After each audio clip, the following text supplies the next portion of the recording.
People love to praise Black women for being strong, but almost no one asks what that strength has cost us. For generations, we've been leading without permission, carving paths through exclusion, inequity, and bigotry, while being caricatured as angry, ungrateful, or invincible. We've broken barriers in boardrooms, classrooms, clinics, and Congress, all while fighting to be seen beyond stereotypes designed to keep us in our place. We didn't choose it, but strength became our armor, our mask, our survival strategy. I'm Dr. Pat White, a veterinarian, entrepreneur, and leadership consultant, and for over 40 years, I've studied resilience and healing in bodies that can't explain their pain. As a veterinarian, I've witnessed trauma in animals who instinctively know that survival often depends on hiding how deep the damage goes. Black women know this too. We learned early that vulnerability was not safe and that survival meant being strong and resilient. And so we endured. But endurance leaves traces because the body remembers what it is forced to endure. The proof is in the science. Through the science of epigenetics, researchers study how environmental stressors like famine and violence or trauma don't just shape behavior, but affect how genes are expressed without changing the DNA itself. And these are documented changes that impact the well being of future generations.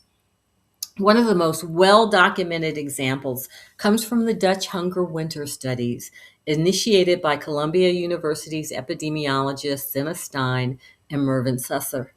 Although this famine lasted only 5 months, epidemiologists have studied the effects of this event for decades. Their work shows that children of survivors had higher rates of metabolic and cardiovascular disease than children of people who did not experience the famine. This evidence that severe stress alters biological function across generations.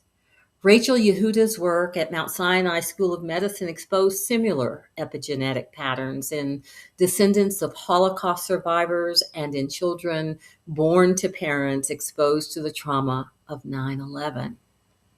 Survival and strength don't just shape our stories, they shape our biology. And for Black women, chronic stress, hypertension, cardiovascular disease, and burnout, they're not just lifestyle issues. They're biological receipts of surviving in a society that for decades has demanded performance while withholding protection.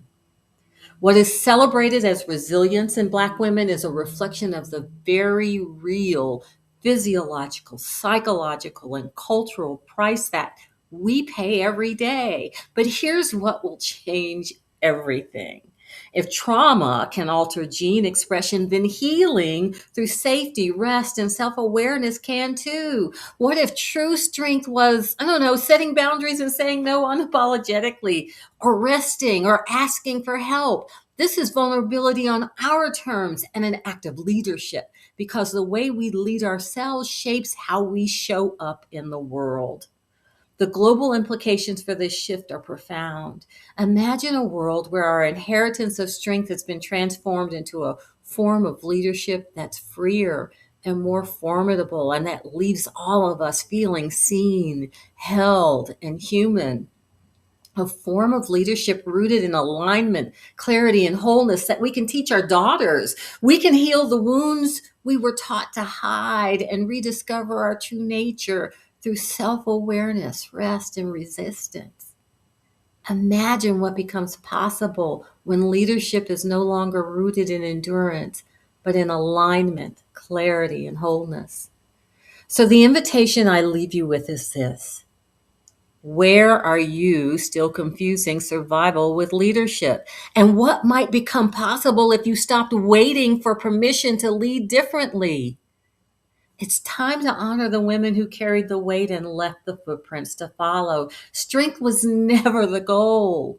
Becoming whole was. We never needed permission to lead differently because we always have and already do.